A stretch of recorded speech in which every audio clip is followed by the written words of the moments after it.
Daniel the Bard, this is a video for you on how to work with audio. So you're going to want to go to HabitRPG, github.com, HabitRPG, and it tells you how to run everything locally. If you're on Windows, I think it has a little bit of difficulty and some extra steps, but if you're on Mac or Linux, things should be quite simple. It tells you here to check out the develop branch. You don't want to do that. You want to check out the audio branch. So if you click here, it's got this audio branch. And you can see if you click on commits, there's one commit ahead of the rest. Right here, it's add sound effects for basic actions. So you're going to be fiddling with different files. And let me show you how this all works. So assuming you follow all these instructions and you get it all checked out on your local machine, you get it running from the translation, the audio branch, not the develop branch, the audio branch. Then you open up the code, and I gotta actually myself check out the audio branch. I'm on translations instead. Audio.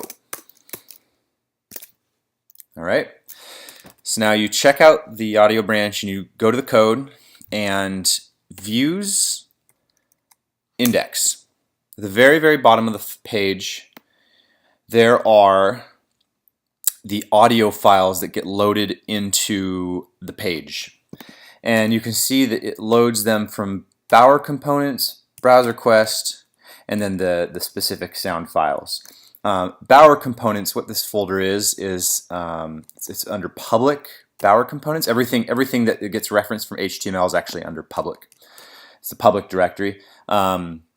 Public Bower components and browser quest. And then this has all, client audio sounds. This has all the sounds.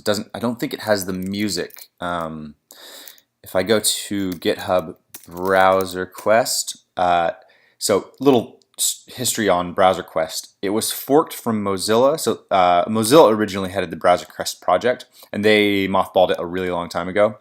And the browser quest team that was working with Mozilla to create the project then forked the repo, and they continued working on the project, and it's actually quite active today. You can see they have a link of the latest development branch of it.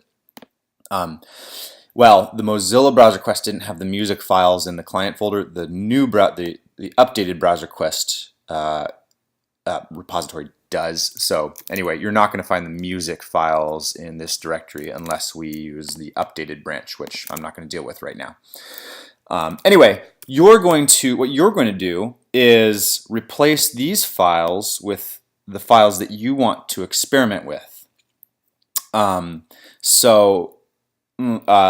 probably put them in public. Maybe you'll create a new directory here under public, and we'll call this audio.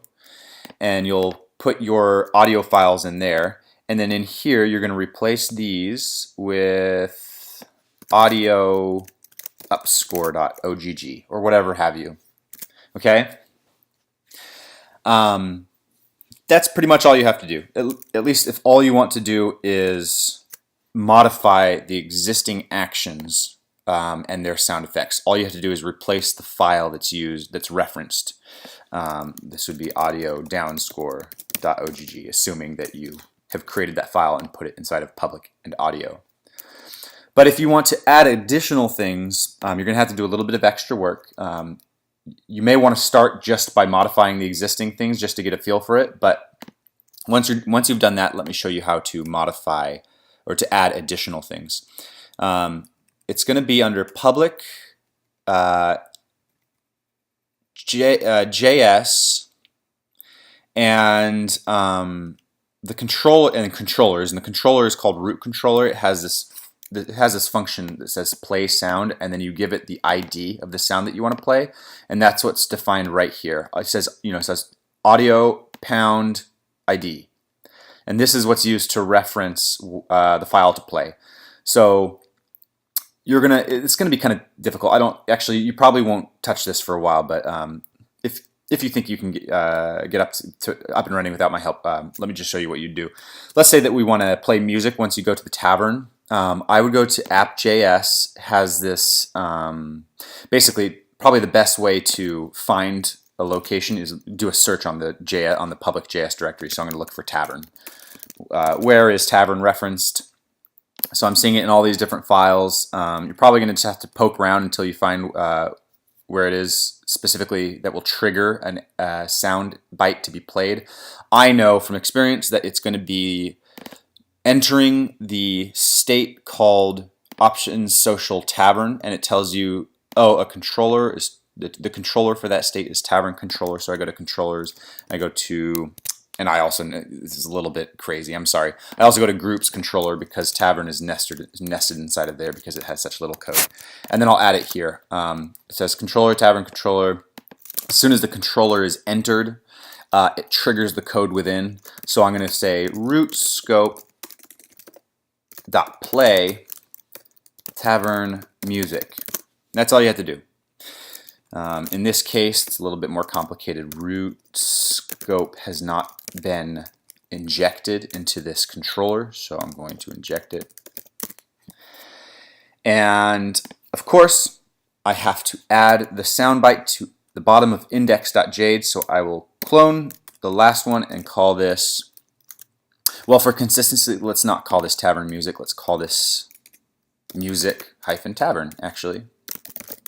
And back here in the index.jade, we'll call it music-tavern. We'll make this public, or no, I'm sorry, not public, audio music tavern.ogg. And that'll do it.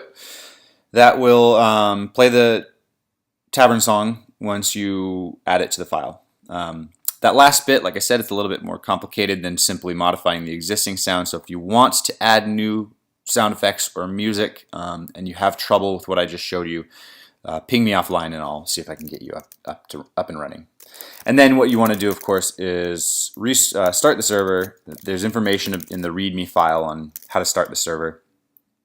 And then you go to localhost and see if I can trigger it.